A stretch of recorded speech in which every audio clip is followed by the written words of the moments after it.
And I'm gonna be the first one to say it. Ryan hoodwinked us.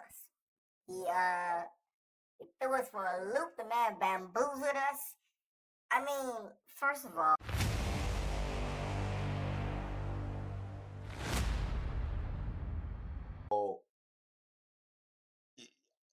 we all saw the Twitter rant, and you know what? As he was talking about this thing on PBD's podcast, I was like, man, he couldn't have like planned this from jump. But I mean, you listen to what he said. He literally did.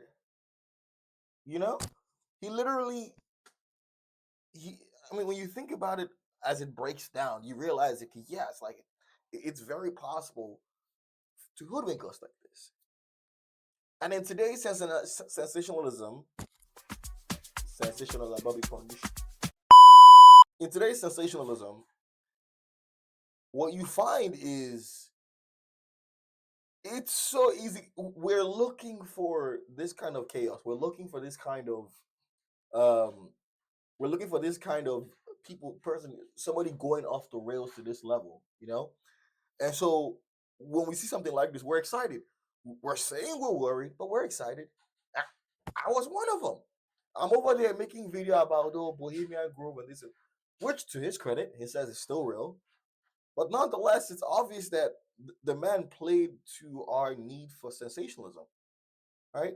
So, I mean, we could even start with taking a look at what he looked like when he was beginning this whole Twitter rant. Right? He went on Twitter Spaces. He was on there with Andrew Tate. Ryan, unmute your mic. Yo, Andrew. Hey, bro. All right, talk to us. Bro, I don't give a fuck, bro. They held me down and they made me watch little kids get raped. I don't give a fuck anymore. Where? Bro, they fucking took me to the fucking woods, bro, and they fucking tied. I'm not fucking joking, bro. I have fucking proof, bro. I don't give a fuck. Bro, I fucking will show you every fucking video you could ever fucking believe. Bohemian Grove is real. They fucking tied me down and they made me fucking watch, dog.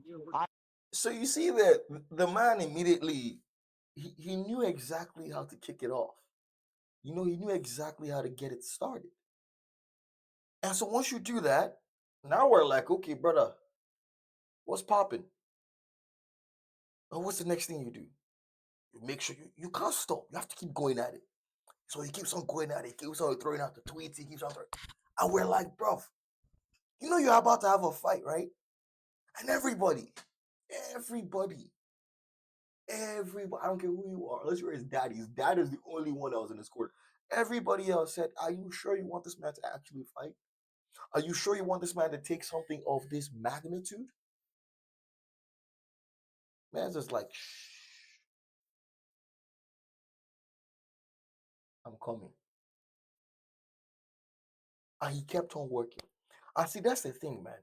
You have to keep working underneath it all, underneath all of the chaos that people perceive.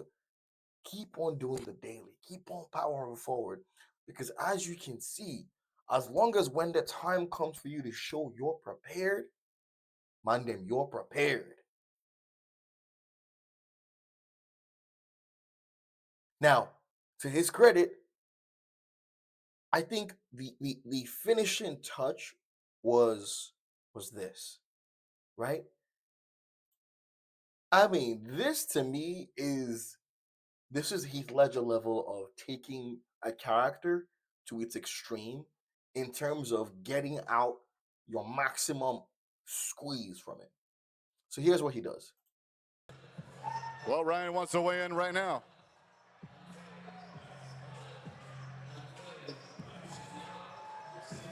$143.2 official weight for Ryan Garcia.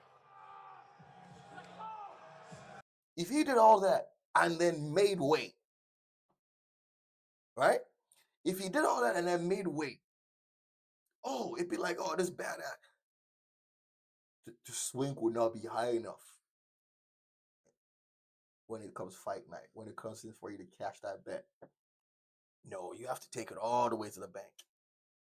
And this is the other side of the coin where you realize these boxers don't care about these belts anymore, especially at that level. At that level, they're looking for the check, bro. It's the bread.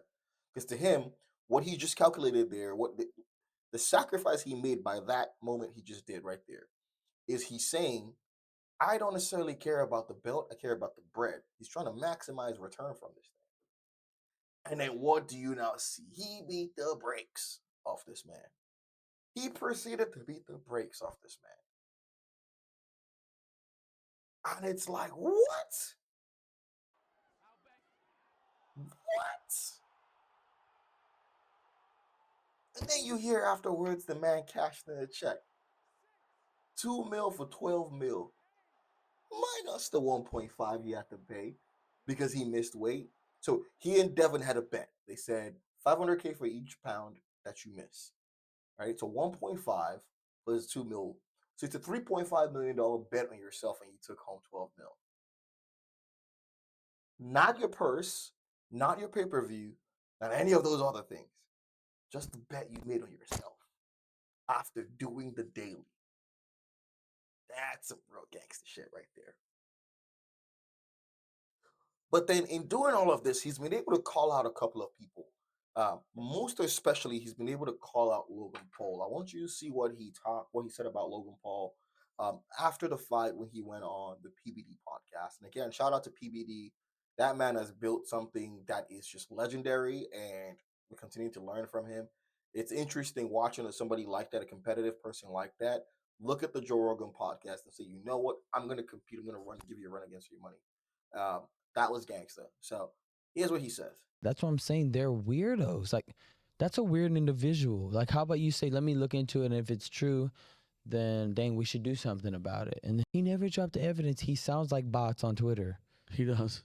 Like, bro, just shut the fuck up, right? This is a real situation. Put your grown man pants on. And how about you help talk about it? Because you joined every movement you thought it was plausible for your platform. He used the whole black empowerment movement, what happened with George Floyd, for his benefit. I'm a white man, and I'm going to stand up and say, you know, I have my white privilege. It's true. And I'm sorry. And he got a lot of love for that, right? Of course, because of the bandwagon. That's called he's a when he was reading the bandwagoner. script off the phone. Yeah. Bro, shut up. Yeah, that's the How same guy. about that? This is the same guy that was at the suicide forest in Japan, he's a right? wag. He's His a brother, by the way, wacko. he showed his true colors. The way he talked, remember his beef with his brother, right? The beef with George Janko. I mean, character-wise. Bro, he literally took a guy off his channel for talking about Jesus. Yes, that's what I'm saying. This dude's a straight bamboozled dude. Like, he doesn't understand anything. He's so in love with his wisdom that he thinks he has that he just seems like a prick. He cannot say, God gave me wisdom. That's the hardest thing for him to do. He swears that he knows it all. He swears about evolution. Like, the only thing he says to me is, I said one time when I was 21 years old, 20 years old, the flat earth is real. Like, bro, I was like trolling a little bit. Like, So again, you see he's calling out the Paul brothers, right? Especially Logan Paul. He says later on in this that he has less of a problem with Jake Paul. Finds him to be more of an athlete, more of a boxer. But I think, again, in this age of enlightenment, I think a lot of what we're seeing now is even within these elite spheres, you're finding people are taking their routes, right? People are claiming sides. Good and bad is arbitrary, and it's just more of who's taking a stance and who's not. Right? I think that was very, very interesting. That's been very interesting. For those of us in this space where we're just more so, the question askers, right? We ask what's up, what's goody, why is X Ying? Yeah?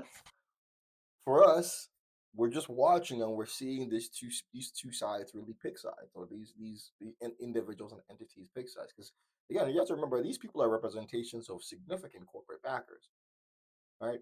And that's again why he talks about later on in this. He talks about the prime drink, which I don't know any adult who's drank the prime drink and really stopped and said to themselves, "Yeah, this shit is good." I mean, bro, as I'm drinking it, I can feel my teeth falling out. So, like Ryan said, how is it so sweet with no sugar in it? That's crazy to me.